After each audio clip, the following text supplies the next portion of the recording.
For just 3 seconds, the forest is full of stars. Right. But these aren't celestial bodies burning millions of light years away. This is this golden dust just suspended in the air, shimmering, drifting down like snow made of pure light. It's incredible. The visual prose here paints a picture that is just breathtakingly beautiful. The leaves of the Greenbelt forest are temporarily gilded, and then the dust settles. The glow fades out, and the sound just entirely collapses. Yeah, and that word collapses carries so much deliberate physical weight in that sentence. We aren't talking about a gentle fade into quiet. It is an absolute instantaneous deletion of acoustic kinetic energy. Literally stripping it from the air. Exactly. Yeah. The crickets don't just stop chirping right there. The sound waves they were producing are ripped from the environment. The wind moving through the oak branches is pulled out like a thread being violently torn from a piece of cloth. It's terrifying. What is left pressing in on you is a silence so unnatural and so heavy that it honestly ceases to behave like silence. It behaves like the absolute absence of permission to make a sound. You're just standing in the pitch dark. Right in the immediate aftermath of a violent earth-shattering crash, and you suddenly realize you are terrified to even draw breath. Well, welcome to the deep dive, everyone. Pull up a chair, because it is just you and us today, stepping directly into that crater. We have an incredible stack of source material sitting on the table between us. We really do. We're pulling directly from the creator's execution guides, the leaked internal lore documents, and the raw, unedited prose of Chapter 1 of the Zaroverse, titled The Arrival. And our mission today is to mentally watch this chapter as if it just premiered on the biggest, most immersive screen imaginable last night. Since we already covered the broad premise of the universe in our introductory primer, we are wasting no time today. No time at all. We are plunging straight into the mechanics, the hidden physics, and the sheer suffocating emotional weight of this opening sequence. We want you to feel the temperature drops, to see the color shifts, and understand the terrifying logic governing every single frame of this chapter. So the story opens in deep space, and the prose is immediately obsessive about defining exactly what kind of space this is. The text says, and I quote, "Not the kind of black you get when someone turns off the lights. That kind has walls behind it, a floor underneath the switch you could reach for if you tried." That distinction is paramount to understanding the cosmic scale of the threat. A dark room implies containment, you know? It implies that light exists somewhere nearby and is just temporarily obscured. Right, like it's hiding. Exactly. But the void described here is absolute. The execution guides note that this black has nothing behind it, nothing underneath. It presses in from every direction with the patience of something that has never needed to hurry. Never needed to hurry, man, that is chilling. It establishes an environment that is deeply hostile to anything possessing warmth or energy. And cutting through that absolute infinite pressure is a singular point of light. A golden container just streaking through the void at incomprehensible speeds. And it is heavily damaged. Yeah, the prose describes it trailing a faint shimmering color like a wound that won't stop bleeding light. That phrase right there, "a wound that won't stop bleeding light," is our very first mechanical lore drop of the series. We are being introduced to a universe where light is not merely a byproduct of combustion. Or like a wave particle phenomenon from a star. Spot on. Light is a tangible resource here. It is a physical, measurable, and finite entity. This container is not leaking fuel in a traditional sense. It is leaking its essence, its vitality. And it's bleeding because it is being hunted. Far behind the golden vessel, stretched thin by the sheer velocity, but absolutely refusing to break, is this black smoke. But calling it smoke feels totally inadequate. It does. It really does, because it isn't debris drifting from a shattered spaceship, and it certainly isn't space dust caught in a gravitational pull. It is dangerously coherent. This is our formal introduction to the primary antagonist. The threat force designated in the lore documents as the cosmic fungus, though colloquially referred to as the ink. The ink. The text establishes its terrifying nature without it ever speaking a single word and lacking any discernible face or form. The prose dictates that it follows the container, quote, the way hunger follows a scent. Adjusting, correcting, matching every course change with a delay that gets shorter each time. Notice the implication of that movement. It doesn't move like weather blindly following pressure systems. No, it moves like an algorithm. Yes, an algorithm that expects its target to tire. It is calculating trajectories and optimizing its pursuit. Delving into the leaked lore documents reveals the strict rules governing this entity. Which are fascinating, by the way. Completely. The ink does not brawl. It does not engage in explosive kinetic combat. It operates as a biological, like living mist or mold. It observes, tests, learns, and adapts. Its primary method of consumption is draining right. Stealing light by physically pulling the thermal and emotional energy from its surroundings. Here, in the vacuum of deep space, it is entirely fixated on hunting this specific damaged golden container. And the container recognizes the closing distance. It pulses. It brightens once in this massive defensive flare, and then steadies itself. It physically compresses its own aura, making itself smaller and more controlled. It is doing thermodynamic math right there. Squeezing its output to save what little battery it has left. The internal execution guides actually refer to this as the thermodynamics of magic. Every exertion of power in the Zaroverse demands a cost. Every action draws from a strict ledger. So the container can't simply turn around and blast the ink into oblivion. Because it lacks the reserves. It must endure the pursuit. It must calculate the exact amount of energy required to survive the violent atmospheric descent ahead. And that atmospheric overheat is just brutal to visualize. Imagine the sheer friction, the screaming heat, the violent vibration as this compromised golden vessel slams into Earth's atmosphere. Burning up. Yeah, the outer shell glowing white-hot but holding together by the absolute narrowest of margins. It streaks across the night sky like a falling star screaming toward the ground and violently impacts the Greenbelt forest. The kinetic transfer of that impact is catastrophic. Ancient trees snap and bend backward. The Earth physically heaves, and a massive crater is instantly excavated. The impact explosion converts the remaining kinetic energy of the container into that gold and glitter residue we discussed at the top of the deep dive. The spark dust. The spark dust. It explodes outward, painting the surviving foliage in a layer of glowing embers. But the text draws our attention immediately back to the center of the wreckage, where the light begins to aggressively condense. The prose takes incredible care to describe this formation process. It's like high-tier animation Sakuga levels of detail.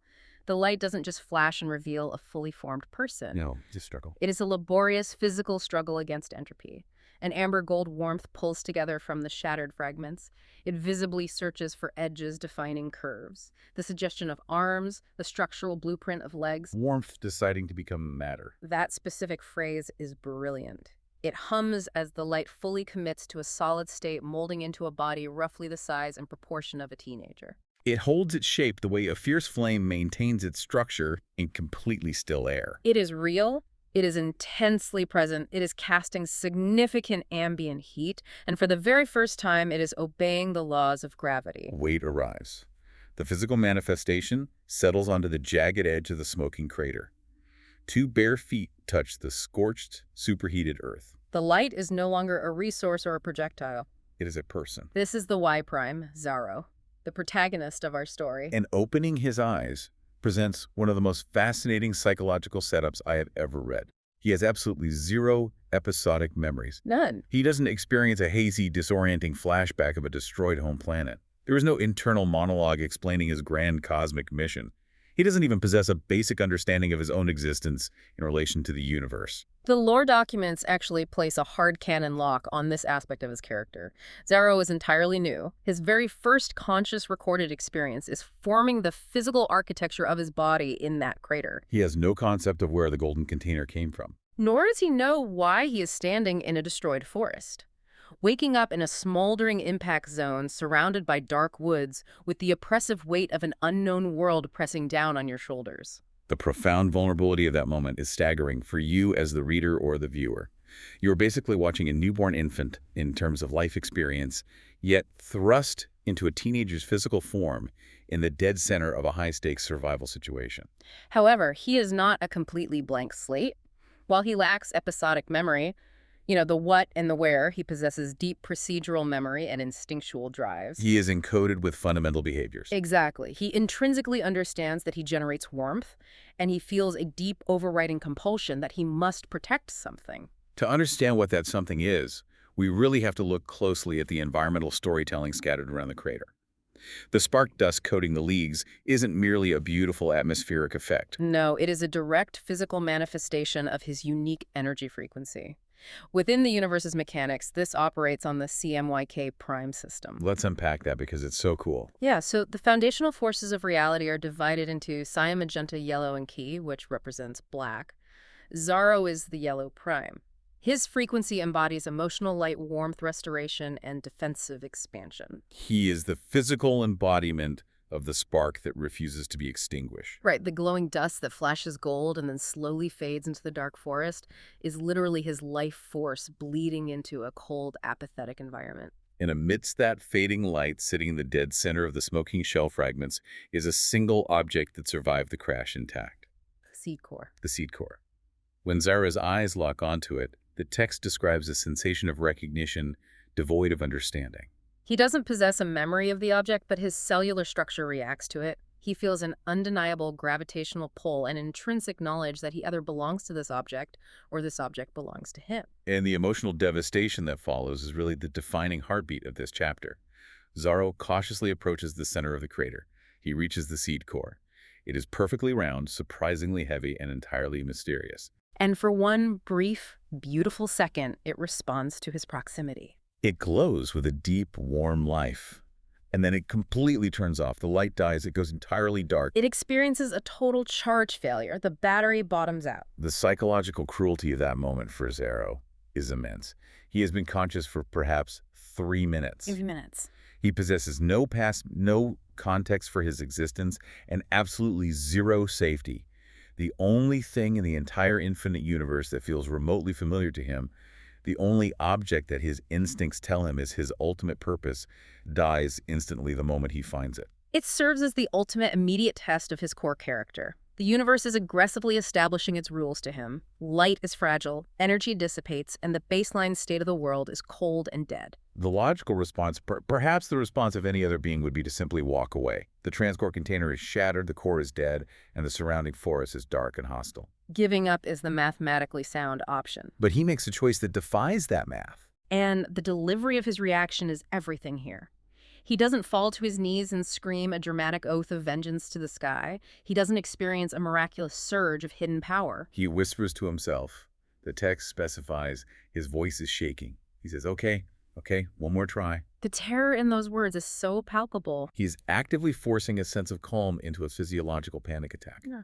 It grounds him completely. Anyone who has ever stared down a massive, overwhelming failure and quietly whispered, okay, one more try, to an empty room, understands exactly who Zaro is in that moment. He is incredibly grounded, and he immediately follows those words with action. He places his hands on the cold, dead surface of the seed core, and he forcefully radiates his own finite warmth into it. He initiates a direct energy transfer. Actively depleting his own reserves to pump life back into the object, he simply refuses to let it remain dead. And the universe responds to his stubbornness. The seed core shudders. It revives. The warm glow returns, and this time it stabilizes. We are witnessing the thematic spine of the entire narrative right here. The operational concept of not over. Not over. It isn't a catchy slogan he adopted. It is the literal source code of his existence. When reality defaults to cold and gray, he exerts his own energy to rewrite the default. He is defiance made manifest. And it's such a quiet, intimate defiance. He lifts the revived seed core, cradling it against his chest, and climbs out of the crater, desperate for shelter. Moving through the dark trees, he stumbles upon an abandoned forester's cabin. The text describes the interior as possessing the kind of cold that meant nothing warm had touched this place in years. The creator's execution guides note that this specific phrasing is designed to evoke the universal feeling of an abandoned space. A room, a relationship, a home that has completely forgotten what warmth feels like. Zaro is introducing light into an environment defined by deep, long-standing neglect. He finds a loose floorboard in the corner of the cabin. He pries it up, creating a small hidden cavity in the dirt beneath the foundation. He carefully places the glowing seed core inside. And as he slides the wooden board back into place to conceal the light, he whispers 2 words into the empty cabin. Stay safe. The emotional weight of stay safe cannot be overstated. It really can't. The source notes explicitly highlight the profound psychological parallel occurring here. It is a whispered prayer to an inanimate object that cannot hear him. But fundamentally, the act of hiding something precious, burying it in the dark to protect it, is a devastating admission. Closing that floorboard is his acknowledgement that the world outside those walls is inherently dangerous.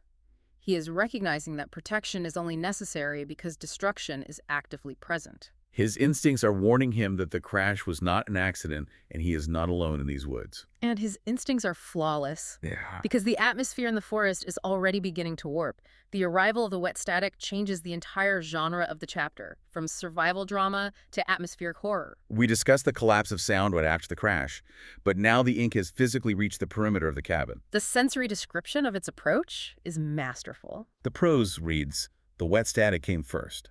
Not a sound, a texture.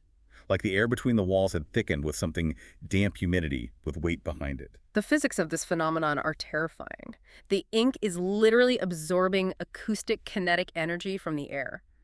That is why the text specifies that the crickets don't simply fade out, they dull, as if a heavy blanket is being pressed over the speakers of the world. The vibration of the wind through the leaves is sapped of its energy, thinning to a whisper and then to absolute zero. The ink is eating the sound. It suppresses the environment entirely. The antagonist isn't a towering monster snapping branches and roaring in the woods. It is an oppressive, silent pressure that systematically deletes the natural world as it advances. The environment reacts on a microphysical level, too. Inside the cabin, Zaro has managed to coax a small flicker of warmth into an old oil lamp. As the ink's invisible mass presses against the exterior walls, the lamp flickers. But the prose is incredibly precise here. Not a power fluctuation, but a flinch, as if the light itself had startled. The light itself experiences fear, because the ink is the apex predator of the electromagnetic spectrum. Analyzing the strategic intelligence of the ink reveals the true depth of the threat. The lore confirms the ink never monologues, never gloats, and possesses no face to betray emotion. Its entire philosophy is communicated purely through its tactical choices. It is currently pooling in the areas where the moonlight is thinnest. It is methodically testing the architectural perimeter of the cabin, searching for gaps in the foundation, cracks in the glass. It is processing data and learning in real time. The text explicitly reminds us of the chase in space. It says it had tried speed in the atmosphere. Speed had cost it mass. It did not try speed again. That line is bone-chilling. It did not try speed again. It is an organic machine that instantly updates its own operational programming based on failure. Rushing the container during the atmospheric re-entry caused massive friction, burning away a percentage of its physical mass. It logged that data. It adapted. Now it employs absolute patience. It moves at a crawl. It tests every single surface molecule by molecule. It advances by inches, ensuring zero loss of mass. You are dealing with an enemy that doesn't rely on brute strength, but instead observes records and perfectly counters every move you make. It is a suffocating intellectual horror. And right at the peak of this agonizing slow-motion siege in the damp, dark forest, the narrative executes a brutal hard cut to an entirely different reality. The whiplash is intense. We are violently pulled from the warm, desperate amber glow of Zaro's cabin, surrounded by encroaching dread, and dropped into an environment defined by cold, pristine, engineered silence. Welcome to the ARC realm. Yeah, the aesthetic shift is total. The ARC realm is not a terrestrial location. It is a dimensional construct governed purely by structure, geometry, and precision. It is completely devoid of organic messiness. And residing within this realm is the counterweight to our protagonist. ARC-7, the Cyan Prime. The visual contrast between the two primes is stark. Where Zaro is formed of warm, ember-like energy with soft edges, ARC-7 is defined by sharp, uncompromising lines and a frigid teal or cyan luminescence. He possesses a structured visor instead of expressive eyes. He is perpetually surrounded by floating HUD screens, cascading data streams, and scanning lasers. He's the ultimate physical manifestation of logic containment and systemic order. He represents the cold, analytical brain of the universe, standing in direct opposition to Zaro's raw, emotional heart. Zaro operates entirely on instinct. ARC-7 operates exclusively on data and pre-written protocols. And the absolute highest protocol in ARC-7's operational hierarchy is Rule 7. Rule 7. It is the foundational law of his existence. Do not cross worlds. ARC-7 is designated as a watcher, a guardian who monitors the multidimensional barriers. His function is to observe, log data, assess threat levels, and archive outcomes. He is strictly forbidden from interfering. He cannot open a portal, he cannot send a warning, and he certainly cannot step onto Earth to assist, because doing so risks cross-contamination of the realms. His only purpose is to ensure the barrier holds. Currently, he is standing in his freezing teal-lit monitoring chamber, and his screens are entirely focused on Earth, specifically the Greenbelt forest. He is observing the anomaly. He is watching the Y prime. The text grants us access to ARC-7's internal system logs, and the data is staggering. The records indicate he has personally observed and archived 91 extinction cascades across 14 different star systems. Let's unpack the sheer horror of an extinction cascade in this context. These are not just planets dying of natural causes. These are worlds systematically consumed by the ink. ARC-7 has watched 91 entire civilizations, ecosystems, and biospheres have their light drained, their acoustic energy deleted, and their thermal mass reduced to absolute zero. He logged the decay rates of their suns. He filed the mortality outcomes of their populations. He recorded the exact moment the final spark of heat vanished in 91 separate tragedies. And he did absolutely nothing to stop it because he is bound by Rule 7. He is a creature of clinical devastating detachment. But Earth is designated as event number 92. The data streaming across his visor regarding the Y prime is highly anomalous. ARC-7's sensors indicate that Zaro's light frequency has plummeted past amber, past a dull honey color, and into a dangerous state his system classifies as precessation gray. The ink, the contamination, is already actively seeping into the wooden walls of the cabin. Based on the historical data of 91 perfectly predictable extinction events, the algorithmic outcome is 100% certain. The Y prime is newly formed, completely unoptimized, lacking any tactical training and operating purely on raw instinct. The protective dome should have mathematically failed 3 minutes ago. The Y prime should be dead. But the data doesn't lie. Against every established metric of probability, Zaro is still alive. This mathematical impossibility triggers a massive internal crisis for ARC-7. For the first time in his operational history, his perfectly ordered systems begin throwing aggressive error codes. The internal dialog reads, System alert, unclassified signal, source Y prime Earth. REC-7 attempts to resolve the error. 3 times in a row, the log reads, classification attempt failed. The failure isn't due to a lack of processing power. The failure occurs because RC-7's physical hands, instruments of pure precision that have never once moved without a calculated purpose, are suddenly resting uselessly at his sides. He is experiencing a physical sensation that defies his programming. His operating system desperately cycles through available terminology to explain the internal anomaly. It offers him logical options. Is this sensation tactical urgency? Is it predictive alarm? Is it a protective response protocol misfiring? But the text explicitly shuts down those options. They were all too small. They described reactions to problems. This was not a reaction to a problem. It is a reaction to a living being. For the very first time in 92 apocalyptic events, the cold geometric watcher is experiencing genuine empathy. He is feeling actual, unquantifiable concern for the tiny, flickering spark of yellow light shivering in the damp dark of a wooden cabin. It completely shatters his systemic worldview. It is a profoundly compelling character moment. A being constructed of pure logic, designed specifically to observe the agonizing end of worlds with total detachment, is suddenly forced to grapple with the terrifying realization that he cares if this one specific teenager survives the night. But the tragedy of his existence remains. He is entirely bound by Rule 7. He cannot intervene. The narrative tension is agonizing. You read this and you desperately want the advanced, powerful Cyan Prime to tear open a dimensional rift and annihilate the ink. But he just stands there in the engineered silence. His teal visor brightens by a single useless degree, a minor visual calibration. He remains a watcher. Which violently pulls our perspective back to Earth, back to the freezing, creaking cabin, the climax of Chapter 1. The ink is no longer just testing the perimeter. It is aggressively pressing in. The wet static in the air is suffocating, stealing the oxygen from the room. The oil lamp is barely breathing a sickly amber light. Outside the missing glass of the window pane, the night sky appears vast, liquid, and black, and it is physically throwing its mass against the structural wood of the cabin. Driven entirely by that deep, ancient procedural memory, Zaro reacts. He forces his energy outward and creates the defensive dome. The sensory execution of this ability is not your standard sci-fi force field. Yeah. It doesn't snap into existence like a pane of blue glass. When Zaro pushes his internal warmth out to form the boundary, it manifests as a dense, vibrating shimmer. The text compares the visual distortion to the intense heat haze that rises off boiling asphalt in the dead of summer. It physically bends the light of the moon at the perimeter. And I was totally geeking out over the audio design here. The deployment of the dome produces a low, constant vibrating hum. The text likens it to the sound of an old house settling its weight onto its foundation, but much warmer, much more organic. And when the spherical barrier fully expands and engages with the earth beneath the floorboards, it produces a deep, resonating sound of resolution. Like a complex musical chord that was desperately missing its root note, suddenly finding it. A massive, definitive LOCK. But creating that lock triggers the most punishing mechanical rule of the Zaroverse, the thermodynamics of magic. Every action demands a transaction.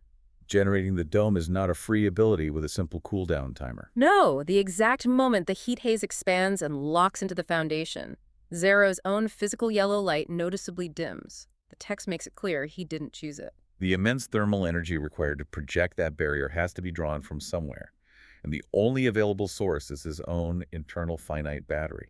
The lore documents classify this phenomenon as glow burn. Overexerting his light causes an immediate severe physiological stamina crash. He is literally cannibalizing his own life force to keep the encroaching darkness at bay. Furthermore, the physics of the dome are governed by the inverse square law. Because Zaro must expand the barrier wide enough to cover the entire volume of the cabin in order to protect the hidden seed core beneath the floorboards, the energy density of the dome is severely compromised. Spreading a finite amount of energy over a massive surface area results in a dangerously thin barrier. His ledger is aggressively adding up, and he is already operating deep in the red. We are left with the final, harrowing standoff. A fragile, newly born, utterly exhausted being of light, rapidly burning through his own life force to sustain a trembling, shimmering dome of heat over the rotting wood of an abandoned cabin. And waiting patiently on the other side of that shimmering heat is the absolute dark. The ink does not smash itself against the barrier, it doesn't claw at the energy, it simply leans. The auditory cue the prose provides here is brilliant. As the invisible mass of the cosmic fungus presses against the exterior, the steady, warm hum of the dome's pitch drops by exactly half a note. The vibration deepens, straining under the physical burden. Something possessing immense, silent, calculating mass is casually resting its full weight against the outside of the barrier, methodically testing the load-bearing capacity of a terrified teenager's will to survive. It is a claustrophobic, terrifying reality. And in the face of that immense, infinite, patient pressure, Zaro speaks the final word of the chapter. He says, okay. He speaks it to the empty, freezing cabin. He speaks it to the glowing seed core buried in the dirt beneath his feet. He speaks it to the straining, humming walls of his dome, to his own rapidly depleting battery, and to the massive, calculating hunger listening just inches away on the outside. The contrast between this okay and the one he whispered back in the smoking crater is profound. In the crater, okay, one more try was born of sheer terror. It was the sound of a being desperately forcing artificial calm into a spiraling panic attack. But this final okay at the end of the chapter carries an entirely different weight. It is the sound of absolute acceptance. He is acknowledging the reality of the brutal siege he is trapped in. He is effectively saying, I understand the math. I know you are out there. I am holding this line. Let us see who breaks first. It is a phenomenal, haunting closing image to leave the reader with. The amber dome holds its shape, and the infinite dark simply waits. What an absolutely incredible, exhausting, emotional journey. To mentally walk through that entire sequence, it takes your breath away. The chapter covers a massive amount of thematic and mechanical ground. We transition from the terrifying infinite awe of the deep space void down into the violent, superheated physics of an atmospheric crash.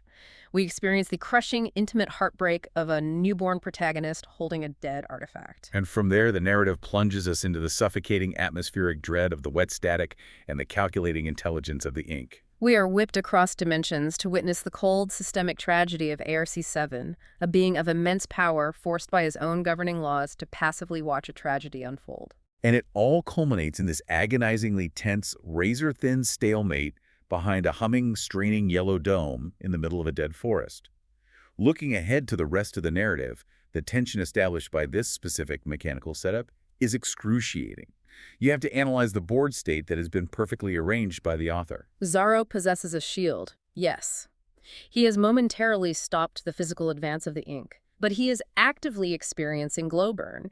He is draining a finite battery to maintain that dome. He cannot remain inside that cabin forever, because eventually, mathematically, his light will run out. In direct contrast, the ink possesses infinite patience and zero energy expenditure while waiting. It doesn't require sleep. It doesn't suffer from fatigue. It's perfectly content to simply lean against the barrier and wait for the battery inside to fail. Meanwhile, ARC-7, the only conscious entity in the multiverse who fully comprehends the exact nature of the danger and possesses the theoretical power to alter the outcome, is permanently shackled by Rule 7. It is the ultimate narrative pressure cooker. The variables are set, and the equation demands a violent resolution. Which leaves us with a deeply unsettling question to consider as we close the book on Chapter 1. We know from ARC-7's logs that he has meticulously observed 91 complete extinction cascades, 91 entire worlds consumed by the ink. Right. But if the law of conservation of energy holds true even in the Zaroverse, energy cannot be created or destroyed, only transformed. Oh, that is a terrifying line of thought. If the ink is a biological machine that drains and consumes thermal and emotional light, what exactly happened to the light of those 91 devoured worlds? It doesn't just destroy it. It ingests it. Is that unimaginable volume of stolen energy simply dissipating in the void? Or is the cosmic fungus utilizing the light of nearly 100 dead civilizations to gestate something infinitely worse in the dark? That thought completely changes the scale of the threat waiting outside that cabin. The ink isn't just an empty hunger, it is a vault of stolen suns. Exactly the kind of nightmare you want to ponder before the next chapter. Thank you for joining us today on this deep dive. The visual, mechanical, and emotional world we just built in our heads is only the foundation. The rules of the thermodynamics of magic are set. The Watcher is struggling with his empathy glitch, and the siege in the Greenbelt forest has officially begun. We will see you back here for Chapter 2. Until then, hold the line.